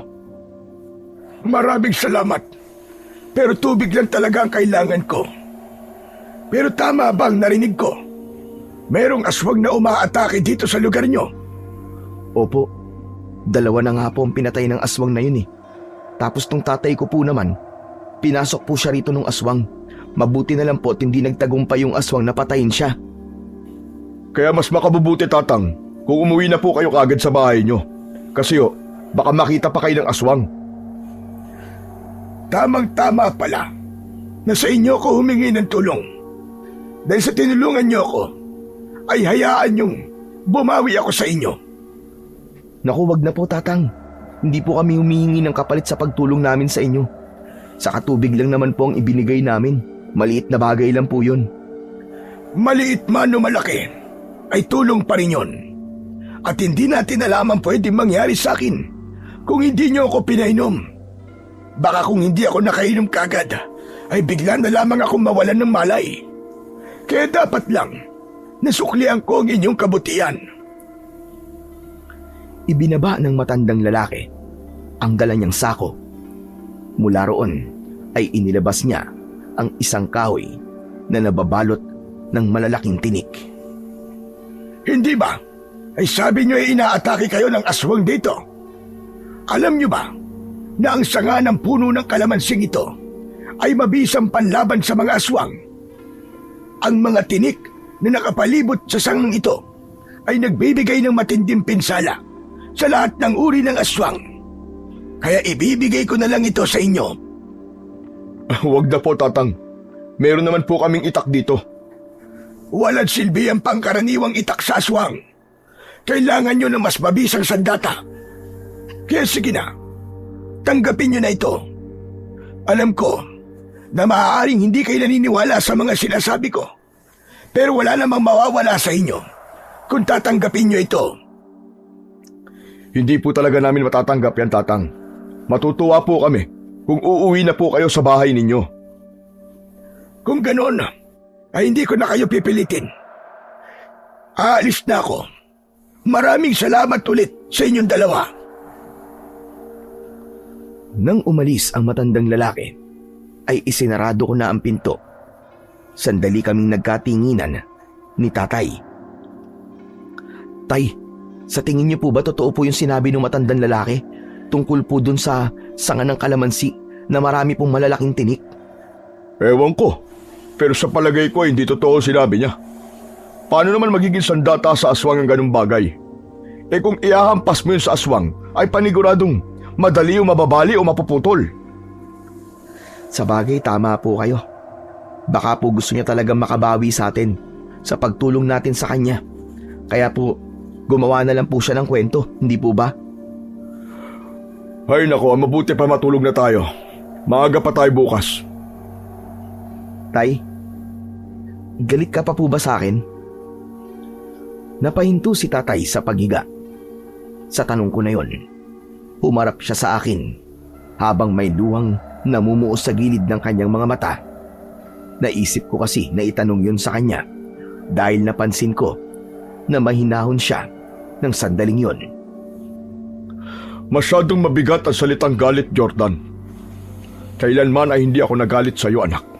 Nagtampo, oo. Normal lang naman siguro yun, lalo na't sinuway mo ko. Nagsisisi na po ako sa ginawa ko po na yun, Tay. Na-realize ko po na tama po kayo. 2 na nga lang po tayong magkasama sa buhay tapos aalis pa po ako. Saka sa mga patayan pong nangyayari dito sa atin, dapat po ay naisip ko na hindi magandang ideya po na iiwan ko po kayo. Tay, pasensya na po talaga. Hindi na po mauulit. Sa totoo lang, wala pa akong balak na patawarin ka. Dahil gusto kong maramdaman mo na nagtatampo ko sa'yo. Pero hindi talaga kita kayang tiisin, anak. Ay, sige na. Kalimutan na lang natin na nangyari. Ang importante ay mas naiintindihan mo na ngayon ako kung bakit ayokong umalis ka. Hindi sa pinipigilan kita sa pangarap mo, anak. Nawala na nga ang nanay mo eh. Kaya ayokong pati ikaw ay malalayo sa akin. Sorry po talaga, Tay. Hindi ko na po talaga uulitin yun, promise. Nang mga sandaling yun, ay hindi ko na napigilan ang pag-iyak. Para akong bata na yumakap kay tatay habang paulit-ulit akong humihingi ng tawad. Doon ko nalaman na hinihintay lang pala ako ni tatay na kausapin siya tungkol sa bagay na yun. Ang gabing yun, ang isa sa mga gabi na hindi ko makakalimutan. Dahil sa gabing yun, nagiba na ang napakataas na pader na ilang araw nang pumagitan sa aming dalawa ni tatay. Sa gabing yun ay nawala na ang bigat sa dibdib na ilang araw ko nang dinadala. Naging mahimbing na ang pagtulog ko at pagsapit ng umaga ay masaya akong nagising. Dahil ako ang naunang nagising ay ako na rin ang naghanda ng aming almusal. Nagsaing ako at nagprito ng tuyo at itlog. Matapos kong magluto ay nagising na si tatay. Sinabi ko sa kanya na mag-iinit lang ako ng tubig para sa kape. Pagkuha ko ng panggatong na kahoy ay napakunot noo ko nang may nakita ko sa mga nakasalansang panggatong. Hindi ako pwedeng magkamali. Yun yung sanga ng puno ng kalamansi na ibinibigay sa amin nung matandang lalaki kagabi. Kinuha ko yun at pinagmasdang mabuti. Tatansya ko ay nasa 1 di pa rin ang haba nun. Meron yung katamtamang taba. Ang kakaiba lang sa sanga na yun ay ang malalaki nung tinik na hindi pangkaraniwan sa tinik na meron ang 1 puno ng kalamansi. Hala, paano to napunta rito? Hindi ako maaaring magkamali. Nakita ko, nadala to nung matanda nung umalis siya. Hindi kaya bumalik siya nang hindi namin alam, tapos iniligay niya to rito? Nahulog ako sa malalim na pag-iisip. Hindi ko maintindihan, pero habang hawak ko ang bagay na yun, ay may kakaiba akong naramdaman. Napakabilis ng tibok ng aking puso. Para bang may kung anong enerhiya ang mga tinik ng kalamansi na ipinapasa sa akin. Nagdesisyon akong itago sa mga nakasalansang panggatong ang sanga ng kalamansi at huwag sabihin kay tatay ang tungkol doon. Ipinagpatuloy ko na ang aking ginagawa at nang kumulo na ang tubig ay dinala ko na yon sa aming kusina. Habang nagtitimpla ng kape ay nasa utak ko pa rin yung sanga ng kalamansi na may malalaking tinik. Nang dahil sa lalim ng aking pag-iisip ay hindi ko napansin na tuloy-tuloy ako sa paglalagay ng asukal sa aking baso. Nagulat ako nang hawakan ni tatay ang kamay ko. Naguguluhan akong napatingin sa kanya. Bakit po, tay? Pambihira ka. Kanina ka pa naglalagay ng asukal dyan sa kape mo. Ano ba tingin mo sa sarili mo? Langgam? Nako, oo nga pala. Anak, ano ba nangyayari sa'yo? Bakit parang wala ka sa sarili mo? Ano po kasi, iniisip ko lang po yung aswang. Baka po kasi balikan niya tayo. Yan nga rin ang naiisip ko palagi. Kaya hindi pa rin ako nakakatulog na maayos sa gabi. Pero bakit sa tono ng pagsasalita mo parang sigurado ka na babalikan tayo ng aswang? Meron po akong sasabihin, tay, pero sana po huwag niyo po munang ipagsabi sa iba. Nagkausap po kasi kami ni Dado at meron po siyang hinala kung sino po ang aswang dito sa atin. Bakit? Sino ba pinaghihinalaan ni Dado na aswang? Si Marcelo po, tay. Hindi nga dapat ipagsabihan.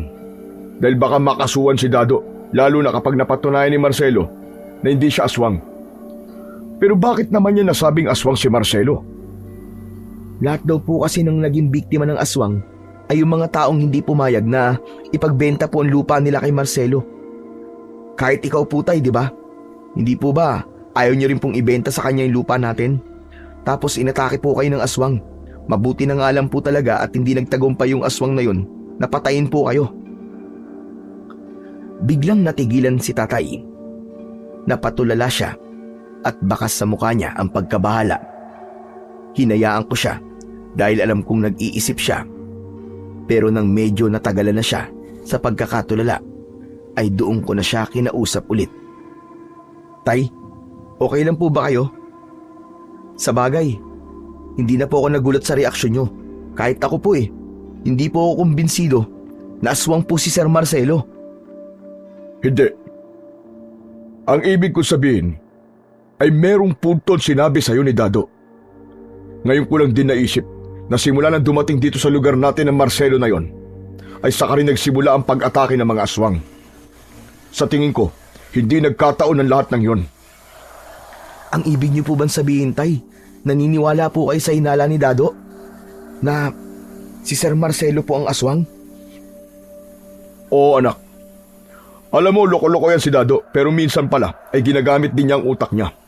Biruin mo, sa dami natin dito, ay siya lang yata nakapag-isip ng ganyan.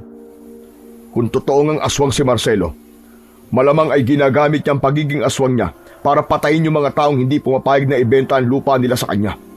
Yun din ang dahilan kung bakit ako inatake ng aswang. Ginagawa niya yon para madali niyang makamkam ang buong baryo natin para gawin niyang asyenda niya. Tay, meron din po akong aaminin sa inyo. Nasabi ko po kasi kay Sir Marcelo na pangarap ko po talaga na magtrabaho sa Maynila. Tapos, siya po nagkumbinsi sa akin na ituloy ko po ang plano kong yun kahit sinabi ko po magagalit kayo.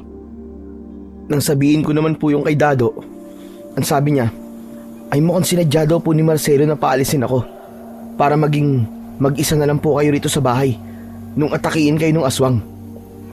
Nakita mo na? Tama talaga si Dado.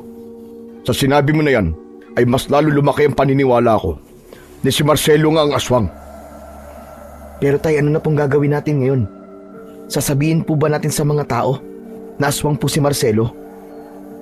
Sa tingin ko ay hindi magandang ideya yan. Mapera si Marcelo at kayang-kaya niyang itanggi ang paratang natin sa kanya. Kailangan makita mismo ng mga tao kung ano talaga siya. Para sa ganun, ay wala na siyang lusot. Pero paano po natin magagawa yun, tay? May naisip akong plano, pero kailangan natin ang tulong ni Dado. Tutal, sa kanya nang galing ang hinalang to, ay dapat lang natulungan niya tayo.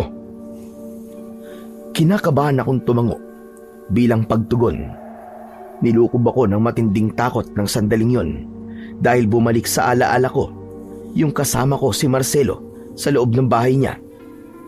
Hindi ko maiwasang kilabutan nang mapagtanto ko na nakasama ko ang isang aswang sa loob ng kanyang bahay. Kung nagkataong gabi siguro nun, malamang pinatay na rin ako ni Marcelo gaya ng mga ginawa niya sa mga nauna niyang biktima. Pagtapos naming mag-almusal, ay pumunta kagad kami ni tatay sa bahay ni Dado. Nagulat pa nga si Dado nang malaman niyang kasama ko si tatay. Sa loob ng bahay niya kami nag-usap. Magkakaharap kaming naupo sa maliit na sala ni Dado. Ano nga palang meron? Bakit kasama mo si Mang Adolfo na pumunta rito, Chong? Pasensya ka na, Dado Pero sinabi ko na kasi kay tatay yung hinala mo kay Marcelo Ano? Bakit mo naman sinabi yun? Hindi ba sabi ko sa'yo, ay huwag mo munang sasabihin sa iba, lalo na sa tatay mo. Kasi hindi pa naman ako sigurado Wala ka namang isang salita, Chong Wala kang dapat na ipag-alala, Dado. Dahil naniniwala ako sa mga sinabi mo. Talaga po, Mang Adolfo? Oo, Dado. Hindi ko akalain na napakatalino mo pala pagdating sa ganyang bagay. Nung nasa Maynila po kasi ako, nahilig po ako sa panonood ng mga pelikula na ang bida po ay detective. Kaya parang nagamit ko po yun sa nangyayari rito sa baryo natin ngayon. Ganito, may plano ako naisip at kailangan namin ng kooperasyon mo. Hindi natin pwedeng ipagsabi sa mga tao na aswang si Marcelo kasi pwede niya yung malusutan dahil mapera siya. Kaya ang gagawin natin ay ipapakita natin sa lahat na isa siyang aswang. Pero paano po natin gagawin yon? Bago sabihin ni tatay kung ano ang plano na nasa utak niya, ay matiim muna niya kaming tinignan ni Dado. Matapos yun, ay detalyado niyang ipinaalam sa amin kung ano ang kanyang plano. Sinabi niya sa akin kung ano ang aming gagawin at mahigpit niyang ibinilin na dapat ay hindi kami magkakamali. Dahil isang mali lang ng isa sa amin ay maaaring maging dahilan ng kamatayan naming tatlo sa kamay ng aswang na si Marcelo. Hindi na kami nag-aksaya ng panahon. Kinagabihan ay agad naming isinagawa ang aming plano. Nagtago ako sa ilalim ng papag, habang si tatay naman ay nakaupo sa aming sala. Si Dado naman ay nagpunta sa bahay ni Marcelo upang papuntahin si Marcelo sa bahay namin. Lilinlangin ni Dado si Marcelo sa pamamagitan ng pagsasabi na gustong makausap ni tatay si Marcelo dahil pumapayag na siyang ipagbili ang aming lupa. Hindi nagtagal ay dumating na nga si Marcelo. Si Dado naman ay umalis upang tawagin ang mga tao na magiging saksi sa lahat. Mula sa ilalim ng papag ay nakikita ko sina tatay at Marcelo at dinig ko ang kanilang pag-uusap. Teka, nasaan pala ang anak mo? Parang wala siya ngayon dito. Wala na rito si Jordan dahil itinuloy niya na ang pagpunta niya sa Maynila.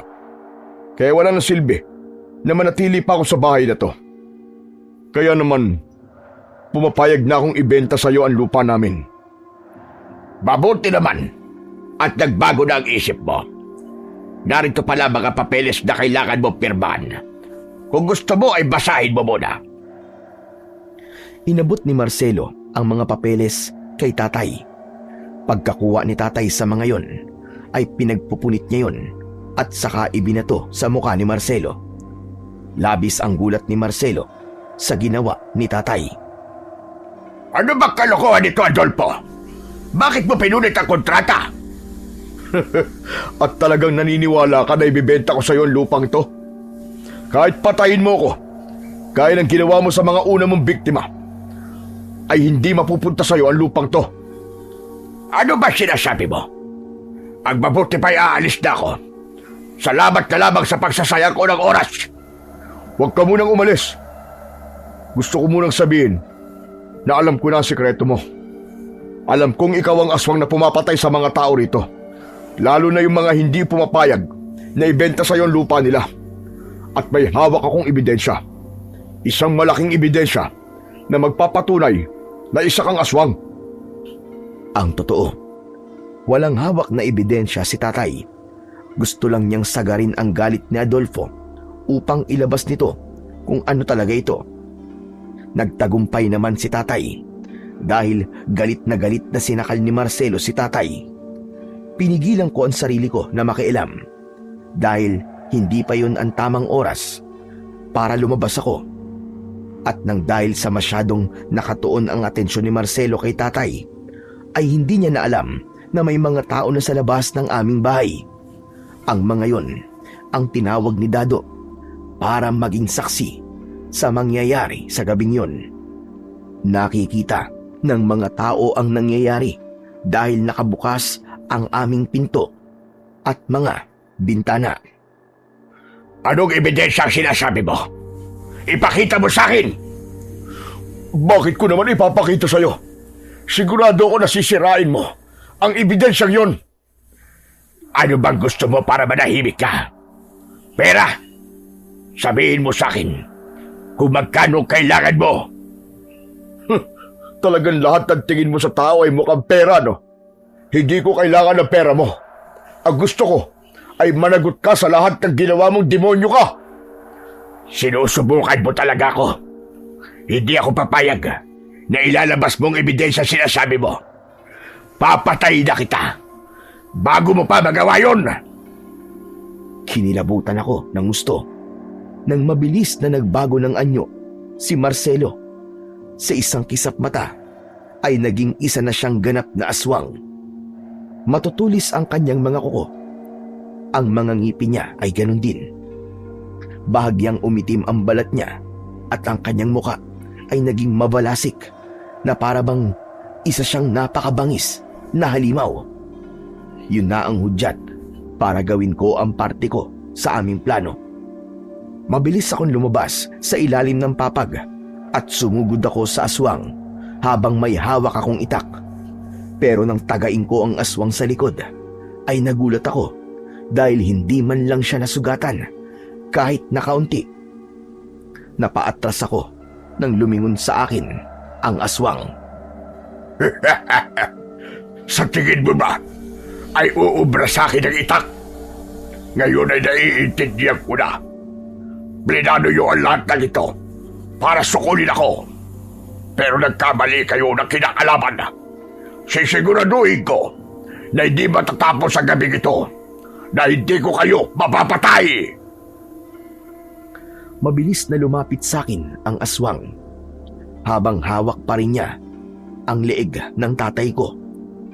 Malakas akong tinabig ng aswang gamit ang kanyang malaking braso.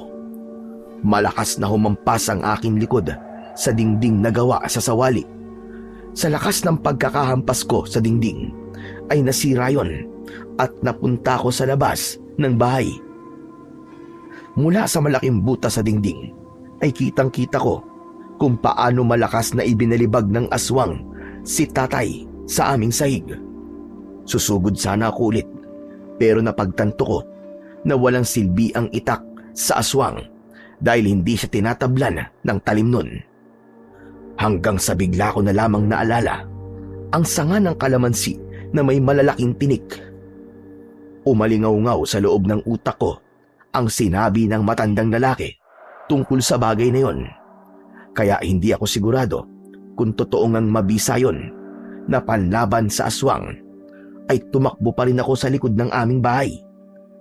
Mula sa mga nakasalansang mga panggatong ay kinuha ko ang sanga ng kalamansi. Hindi na ako nag-isip pa at tumakbo ako pabalik sa loob ng aming bahay. Nang nakita ko na sasakmalin ng aswang si tatay sa leeg, ay lumabas ang tapang na itinatago ko. Mabilis akong lumapit sa aswang at buong lakas kong inihampas ang sanga ng kalamansi na may mga tinik-tinik sa likod ng aswang.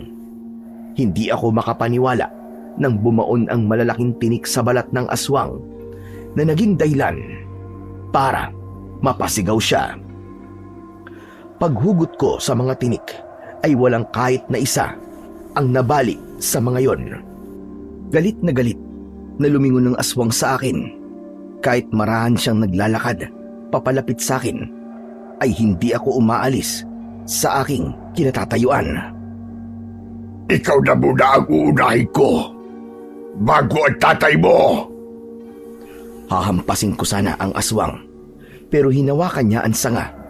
Muli siyang sumigaw nang bumaon ang mga tinik sa kanyang kamay. Agad siyang bumitaw at siya naman ang napaatras. Anong nangyayari? Bakit ako nasasaktan sa walang kwentang mga tinik na yan? Itong walang kwentang mga tinik na sinasabi mo, ang mga to ang papatay sa'yo at tatapos sa kasamaan mo! Sa pagkakataong yon, ay ipinakita ko kay Marcelo na hindi ako natatakot sa kanya. Malakas akong sumigaw at saka ko siya paulit-ulit na pinaghahampas ng malakas. Wala na akong pakialam kahit saan ko siya tamaan. Ang tanging nasa isip ko lang ng mga sandaling yon ay ang mapaalis sa bahay namin ang aswang. Patuloy na umatras ang aswang habang parami ng parami ang sugat na nakukuha niya mula sa mga tinik ng kalamansi. Hanggang sa tuluyan na siyang nakalabas ng aming bahay at doon niya nakita ang napakaraming tao na saksi sa lahat ng nangyayari. Nanghihinang napaluhod sa lupa ang aswang habang bakas ang matinding gulat sa kanyang muka. Bakit may mga tao rito? Ang ibig mo ba sabihin ay nakita nila ang lahat ng nangyari? Oo, at nakita rin nila ang pagbabago mo ng anyo. Kaya wala ka ng lusot ngayon, Marcelo. Kaya kung gusto mo pang mabuhay, ay mas makakabuting umalis ka na. Dahil kayang-kaya kitang patayin gamit ang mga tinik na to. At ito ang tandaan mo. Sa oras na mabalitaan ko na nangkakamkam ka ulit ng lupa sa ibang lugar o pumapatay ka ng mga tao, ay hahanapin kita kahit dasang ka panlupalop. At sisiguraduhin ko na sa muli nating pagharap ay papatayin na talaga kita. Naiintindihan mo ba? Takot na tumango si Marcelo. Halos hindi na siya makapagsalita sa dami ng sugat niya sa kanyang katawan.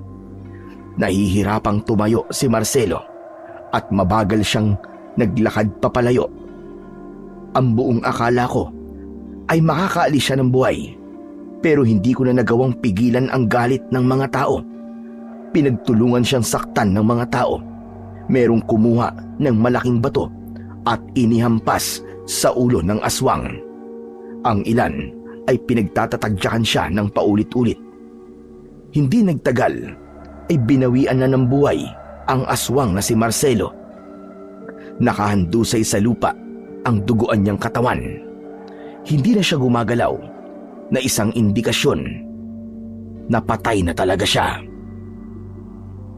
Kahit alam ko na mali ang kumuha ng buhay ng iba, ay naintindihan ko ang mga tao sa aming baryo sa kanilang nagawa dahil sa matinding galit nila kay Marcelo. Binalikan ko naman si tatay sa aming bahay at agad ko siyang dinala sa ospital upang mabigyan ng lunas ang sugat na kanyang natamo. Matapos mamatay ng aswang na si Marcelo, ay agad na bumalik ang katahimikan sa aming baryo.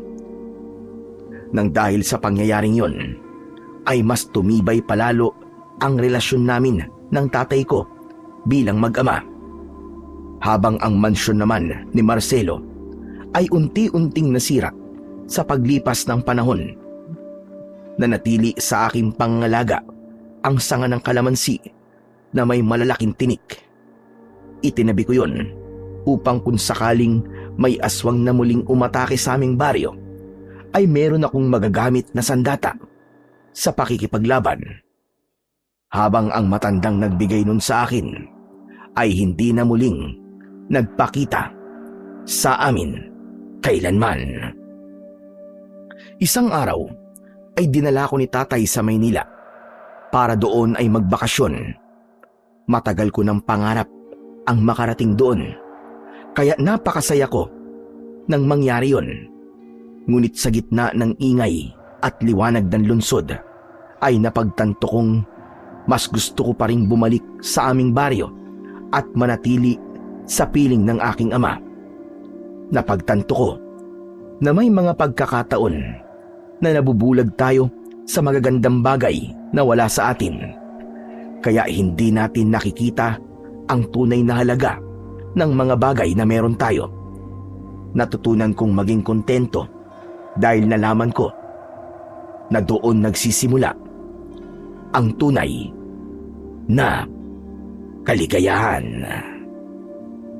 Sa kwento pong ating narinig ngayon ay nagpapatunay lamang na ang pagiging ganid ay hindi kailanman nagbubunga ng tunay na kapayapaan.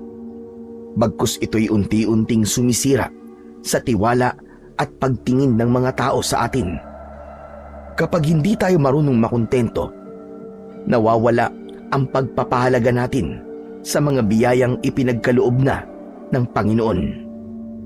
Kaya't mahalagang matutunan nating maghintay at magtiwala sa kanyang itinakdang panahon.